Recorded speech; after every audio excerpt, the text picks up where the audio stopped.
Hi children, భక్త మార్కండేయ కథ విన్నారుగా? మీకు నచ్చిందా? చూడండి, చిన్న చిన్న పిల్లలమాట. ధ్రువుడేమో 5 ఏళ్ల పిల్లవాడు.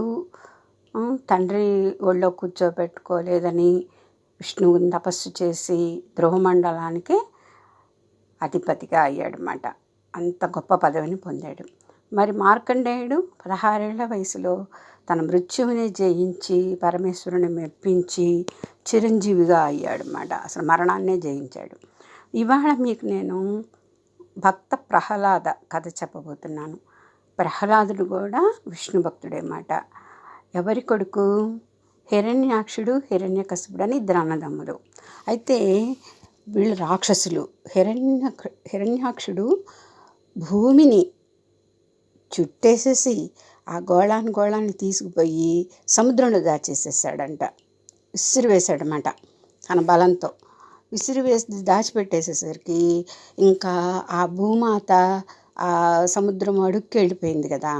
మళ్ళీ ఆ భూమిని బయటికి తీసుకురావాలని చెప్పేసి అందరు దేవతలు ప్రార్థిస్తే విష్ణుమూర్తి వరాహావతారం ఎత్తి ఆ నీళ్ళల్లో ఉన్నటువంటి ఒక పెద్ద వరాహం మాట. వరాహం అంటే మీకు అర్థమయ్యేటట్టు చెప్పాలంటే పంది అంటే తప్పుగా అనుకోకూడదు అన్నమాట. ఆ మొదటిలో ఎందుకు ఆ అవతారం ఎత్తాల్సి వచ్చింది? పెద్ద పెద్ద కూరలతోటి చాలా పెద్ద ఆకారంతో తెల్ల వరాహంలాగా ఆయన అవతరించారన్నమాట విష్ణుమూర్తి. ఆ భూమాతని బయటికి తీసుకురావాలి. భూమిని వాసన చూసి ఆ వాసన పసిగట్టి తీసుకురావాలి. ఎక్కడుందో ఎక్కడ పడిపోయిందో తెలియదు అన్నమాట. ఈ వరాహానికి స్మెల్ చూసే శక్తి ఎక్కువ ఉంటుందన్నమాట. కుక్కలకు కూడా అంటారు కదా, ఎక్కువగా అవి వాసన చూసే పసిగడతాయి అని. అలాగే ఈ వరాహానికి కూడా ఈ భూమి యొక్క ఆ గంధం, ఆ సుగంధాన్ని, అంటే భూమి నుంచి వచ్చేటటువంటి ఆ వాసన తెలుసుకునే శక్తి ఉంటుంది. అందుకని ఆ వరాహ అవతారం ఎత్తి తన పెద్ద పెద్ద కూరల మీద ఆ సముద్రం అడుగుకి వెళ్ళిపోయి భూమాతని వెతికి తన కూరల మీద పెట్టుకొని పైకి తీసుకొచ్చారు వరాహస్వామి. ఏ అవతారం? ఆయన ఎత్తింది ఎందుకు? హిరణ్యాక్షుని చంపటానికి. హిరణ్యాక్షుని చంపి భూమిని బయటికి తీసుకొచ్చాడు. అయితే ఆ హిరణ్యాక్షుని చంపేసేసాడు. హిరణ్యాక్షుడు చనిపోయిన తర్వాత ఆయన తమ్ముడు హిరణ్యకశిపుడికి కోపం వచ్చింది. మా అన్నయ్యని మోసంతో చంపుతాడా అని చెప్పి వేరే అట్లా విష్ణుమూర్తిలాగా కాకుండా ఆ వరాహావతారం వచ్చి చంపాడని ఏం చేస్తాడు? మా అన్నయ్యని చంపినోడిని నేను చంపేయాలని చెప్పి బ్రహ్మదేవుడి కోసం తపస్సు చేస్తాడు. ఘోరమైన తపస్సు. వాళ్ళు రాక్షసులు కదా, ఎంతకాలమైనా తిండి తిప్పలు లేకుండా కూడా చేస్తారన్నమాట. చేస్తే చివరికి బ్రహ్మదేవుడు ప్రత్యక్షమై ఏం వరం కావాలో కోరుకో అంటాడు. అప్పుడు హిరణ్యకశిపుడు చాలా తెలివిగా ఏమడిగాడు? తనకి చావులేని వరం ఇవ్వమంటే బ్రహ్మదేవుడు అన్నాడు, ఆ వరం మాత్రం ఇవ్వలేము, పుట్టిన వాళ్ళు మరణించక తప్పదు, కాబట్టి ఏదో ఒక రకమైన మరణం రావాల్సిందే. సరే, నేను నీకు ఇచ్చా మరణాన్ని ప్రసాదిస్తున్నా, నీకు అంటే నువ్వు ఎలా కోరుకుంటే అలా చనిపోయే వరాన్ని ఇస్తున్నా అంటాడు. అప్పుడేం చెప్తాడు ఆయన?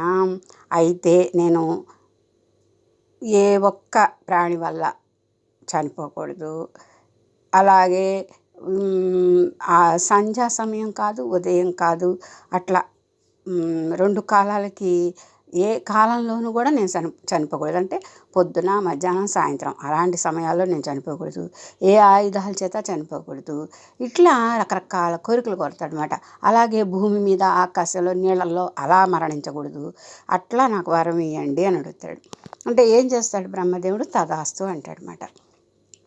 ఇంకప్పుడు ఏమవుతుంది మరి? ఇంకా ఎవరి చేత ఆయన మరణం రాసిపెట్టి ఉంది, అలాంటి అవతారం రావాలి కదా.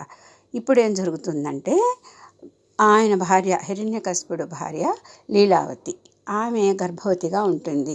ఈయనేం చేస్తాడు? ఇంకా హిరణ్యకశిపుడు బ్రహ్మదేవుడి నుంచి వరాన్ని పొంది ఇంకా దేవతల మీద, అందరి మీద, మానవుల మీద, యక్షులు, గంధర్వులు, కిన్నెరులు, చాలామంది, చాలా జాతులు ఉంటారన్నమాట వేరే వేరే లోకాల్లో. ఆ లోకాల మీదకి దాడి చేయటం, వాళ్ళని ఓడించటం, ఆ రాజ్యాలన్నిటికీ ఈయన రాజ్యంలో కలుపుకోవటం. అంటే ఈయన యొక్క రాజ్యాన్ని అక్కడ ఏర్పాటు చేయటం చేశాడు. ఇంకా గడగడలాడిపోతున్నాయి ముల్లోకాలు హిరణ్యకశిపుడికి. ఎవరు చంపలేకపోతున్నారు ఆయన్ని. ఇలాంటి సమయంలో ఆయన యుద్ధానికి వెళ్ళిన సమయంలో ఇంద్రుడు ఏం చేశాడు? ఇంద్రుడు ఎవరు? స్వర్గానికి అధిపతి. ఆయన ఇంద్రుడు ఏం చేశాడంటే హిరణ్యకశిపుడు భార్య లీలావతిని గర్భవతిగా ఉన్నామని తీసుకెళ్ళిపోయి జైల్లో పెట్టాడు స్వర్గంలో. ఆయన ఇంద్రుడు కూడా హిరణ్యకశిపుడికి తమ్ముడే అవుతాడనమాట. అయినా కూడా అట్లా వదిన గారిని తీసుకెళ్ళి పెట్టేసరికి ఆయనకి తెలియదు యుద్ధంలో ఉన్నాడు హిరణ్యకశిపుడు. ఆ సమయంలో నారదుడు ఏం చేస్తాడంటే, ఇది తప్పు కదా ఇంద్ర, ఆమె నీకు వదిన అవుతుంది, నిండు గర్భవతి, ఇలా నువ్వు చేయకూడదు, రేపు హిరణ్యకశిపుడు వచ్చాడంటే నిన్ను చంపేస్తాడు, ఈ విషయం తెలిస్తే ఒక పని చేయి, నేను తీసుకెళ్తానని చెప్పేసి ఆయన ఒప్పించి తీసుకెళ్ళి తన ఆశ్రమంలో ఉంచుకొని చక్కగా ఆమెకి అక్కడే డెలివరీ అయ్యేటట్టు చేస్తారనమాట. వాళ్ళు ముని కన్యలు ఉంటారు కదా, నారదుడి ఆశ్రమంలోనే ఆమె ఒక బాలుడిని ప్రశ్నిస్తుంది. కాకపోతే ఆ బాలుడు అక్కడ ఆమె గర్భవతిగా ఉన్నప్పుడు నారదుడి ఆశ్రమంలో ఉన్నప్పుడు నారదుడు ఏం చేసేవాడు? నారదుడు నారాయణ నారాయణ అంటుంటాడు కదా, విష్ణు భక్తుడు కదా. ఆయన ఏం చేశాడు? ఎప్పుడూ విష్ణువుకు సంబంధించినటువంటి కథలు ఆ నిండు గర్భవతి అయినటువంటి ఆ లీలావతికి చెప్తూ ఉండేవాడు. ఆమె కొడుతూ నిద్రపోయేది. ఆమె నిద్రపోతే ఆమె గర్భంలో ఉన్న బిడ్డ అని కొట్టేవాడు అనమాట. అది విని నారదుడు ఆశ్చర్యపోయాడు. ఆహా, గర్భంలో ఉన్న బిడ్డ కూడా వింటున్నాడని చెప్పి సంతోషంగా అతనికి గర్భంలో ఉన్నప్పుడే నారాయణ మంత్రం బోధిస్తాడనమాట. బోధిస్తే ఆ బిడ్డ ఇంకా నారాయణ భక్తితోనే పెరుగుతూ ఉంటే ఆమె ప్రసవించిన తర్వాత బాబు పుట్టాడు కదా. ఆ బాబుకి చక్కగా ప్రహ్లాదుడు అని పేరు పెడతారు. హిరణ్యకశిపుడు యుద్ధమైపోయి వస్తాడు. ఎక్కడున్నదా లీలావతి అని తెలుసుకుంటే ఇక్కడ నారదుడి ఆశ్రమంలో ఉందని తెలుసుకుని వచ్చి భార్య బిడ్డని తీసుకెళ్తాడు. అయితే హిరణ్యకశిపుడు విష్ణు ద్వేషి కదా, ఆ విష్ణువుని చంపాలని కదా తిరుగుతున్నాడు. విష్ణువు కనపడ్డు, మాయమైపోతాడు. ఎందుకు? ఆ సమయం ఇంకా రాలేదని. ఆయన కోరిన కోరికల ప్రకారంగా చంపాలి కదా ఆయన్ని, విష్ణువులాగా చంపడానికి వీలు లేదు. అందుకని ఆయన అదృశ్యుడైపోయి ఉంటాడు. ఈ ముల్లోకాల్ని ఇతను హింసిస్తూ ఉంటాడు జనాల్ని. ఈ అబ్బాయి రోజు రోజుకి పెద్దవాడవుతూ ఉంటాడు. కానీ ఎవ్వరూ చెప్పకుండానే అప్పుడు నారదుడు నారాయణ మంత్రం ఉపదేశించారు కదా, అందుకని ఆ బాబు ఎప్పుడు నారాయణ నారాయణ అంటుంటాడు. అదేంటి ఎవరు చెప్పకుండా అలా అంటున్నాడని హిరణ్యకశిపుడికి కోపం కదా. అందుకని నువ్వు అసలు ఆ మాట మాట్లాడటానికి వీల్లేదు, నువ్వు అతని జపం చేయకూడదు, అతను మనకి శత్రువు అన్నా ఇతనికి అర్థం కాదు, అదే జపిస్తుంటాడు. ఎందుకంటే కడుపులో ఉన్నప్పటి నుంచి విన్నాడు కదా, ఇంకా అదే వచ్చేస్తుంది అతనికి. ఇట్లా కాదని తీసుకెళ్ళి చదువు చెప్పిస్తే బాగుపడతాడని విద్యాభ్యాసం చేసి గురుకులంలో వేస్తే అక్కడ కూడా ఇదే చేస్తాడు. అక్కడ నారాయణ నారాయణ అంటుంటాడు. మళ్ళీ తోటి పిల్లలకు కూడా నారాయణ భక్తి బోధిస్తుంటాడు ఆ కథలు చెప్తూ. పిల్లలందరూ కూడా అట్లా తయారైపోతున్నారని గురువులు ఏం చేస్తారు? భయపడిపోయి, మహారాజా మీ అబ్బాయి ఇలా చేస్తున్నాడు, ఇక్కడికి వచ్చి వీడని కూడా జడగొడుతున్నాడు, శివుని చెప్పించట్లేదు, నారాయణ నారాయణ అంటున్నాడు, తీసుకొచ్చి మళ్ళీ రాజుగారికి అప్పచెప్తాడు. ఇంకా అప్పటి నుంచి రాజుగారికి కోపం వచ్చి, నువ్వు మానతావా లేదా హరిభక్తిని అంటే, నేను మానలేను నాన్న అంటారు. ఈ లీలావతి ఎన్ని రకాలుగా చెప్పినా వినడు. ఇంకా కోపం వచ్చేసి హిరణ్యకశిపుడికి రకరకాల శిక్షలు వేస్తాడు. కన్న కొడుకని కూడా చూడకుండా ఎత్తుగా కొండల మీదకి తీసుకెళ్ళి భటుల్ని సముద్రంలో పడేయమంటాడు. సముద్రంలో పడేస్తే అడుక్కి వెళ్ళిపోతాడు ప్రహ్లాదుడు. వెళ్ళిపోతే అక్కడి నుంచి మళ్ళీ వాళ్ళ తాతగారు ఉంటారన్నమాట ఆ కింద నాగలోకంలో, ఆయన తీసుకొచ్చి మళ్ళీ బయట వదిలిపెడతాడు ప్రహ్లాదుడిని. మళ్ళీ ఏం చేస్తాడు? పాముల చేత కరిపిస్తాడు. అయినా కూడా ఈయన నారాయణ నారాయణ అంటే ఆ పాములు ఏమీ చేయవు. ఇంకా ఇలా మాట నిప్పుల్లో తోయిస్తాడు అగ్నిగుండంలో, బగబగమండి అగ్నిగుండాలు, అయినా ఆ మంటలు ఆరిపోతాయి. ఈయన మంత్రం చదువుతూ ఉంటే అది కూడా ఆరిపోతాయి అన్నమాట. పాముల్ని మెళ్ళో వేస్తాయి, హారాలుగా అయిపోతాయి. ఇంక ఇట్లా కాదు, అసలు ఏదో మోసం చేస్తున్నారని నా కళ్ళ ముందే చంపాలని చెప్పి ఆయన చెల్లెలు ఉంటుంది హోలీ అని ఒక ఆమె ఏమవుతుంది? ప్రహ్లాదుడికి మేనత్త. ఆమె ఒళ్ళో కూర్చోబెట్టి తగలబెట్టిస్తాడు. ఆమెకు ఒక వరం ఉంటుంది అన్నమాట, అగ్ని ఏం చేయదని. ఆ ఉద్దేశంతో ఏం చేస్తాడు? ఆమె ఒళ్ళో కూర్చోబెడితే పిల్లడు చచ్చిపోతాడని కూర్చోబెడితే ఆ నారాయణ మంత్ర ప్రభావంతో ఆ హోలిక అనేటటువంటి ఆమె అంటే ప్రహ్లాదుడి మేనత్త, ఆమె కాలిపోతుంది. ప్రహ్లాదుడు కాలకుండా చక్కగా దివ్య తేజస్తో బయటకు వస్తాడు. ఇదేంటని ఇంక అర్థం కాదు. సరే ఇట్లా కాదని కాలకోట విషయం ఇచ్చి చంపుతానని చెప్పి తనే తన చేతులతో కాలకొట్ట విషయం తీసుకొచ్చి భార్యకి ఇచ్చి పట్టు అంటాడు. ఆమె నేను ఇవ్వలేనంటే ఇవ్వాల్సిందంటే ఇస్తుంది. పాపం ఇస్తే ఏముంది, తాగేసరికి నల్లగా అయిపోతాడు. నారాయణ నారాయణ అనుకుంటూ విషమంతా ఎక్కుతుంది. కానీ ఆ నారాయణ మంత్ర ప్రభావం వల్ల ఆ విషమంతా విష్ణువు తీసేస్తాడు. మళ్ళీ ఆ బాబు బతుకుతాడు. ఇంకా ఆశ్చర్యపోయి ఇతనికి ఏం చేయాలో అర్థం కాదనమాట. ఇంకా చంపేసేయాలని చెప్పేసి చూస్తాడు. తనే స్వయంగా ఖడ్గంతో తలకాయ నరికేద్దామని చూస్తుంటే ఆయన ఈ బాబు హరిమంత్రమే చెప్పిస్తుంటే అతనికి విసుగు పుట్టి పొద్దుగూకులు హరి హరి అంటావు, నారాయణ నారాయణ అంటావు, ఎక్కడున్నాడు ఆ నారాయణ నాకు చూపించంటే అప్పుడు అంటాడనమాట, ఎక్కడేంటి నాన్న ఆయన సర్వాంతర్యామి ఎక్కడైనా ఉంటాడంటే, అయితే ఈ స్తంభంలో ఉంటాడు చూపించంటాడు. అక్కడ పెద్ద ప్యాలెస్ కదా రాజభవనం, ఈ స్తంభంలో ఉంటాడంటే ఉంటాడంటాడు. ఉంటాడని సరే చూపించని హిరణ్యకశిపుడు టప్పని ఆ గద తీసుకొని కొడితే పెద్ద మంటలతోటి ఇంకా నరసింహావతారం ఎత్తి వస్తాడు విష్ణుమూర్తి. నరసింహావతారం అంటే ఏంటి, సగం మనిషి, తలేమో కిందంతా మనిషి, పైన తలేమో సింహం తల, అలా వస్తాడు. ఆ పెద్ద పెద్ద గోళ్ళు, ఇంత నాలుక, కూరలు, పళ్ళు పెట్టుకొని పెద్ద ఆకారంతో వస్తాడు.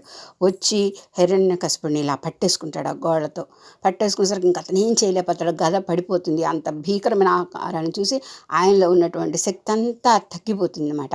ఇంకేం చేస్తాడు, అప్పుడు అసుర సంధ్య సమయం అంటే ఏంటి, మధ్యాహ్నం వెళ్ళిపోయి సాయంత్రం వస్తుంది కదా, సాయంత్రం వెళ్ళిపోయి రాత్రి వచ్చే సంధికాలం అంటారు దాన్ని. ఆ సమయంలో మరి ఇంట్లో చంపకూడదు, బయట చంపకూడదు అంటాడు.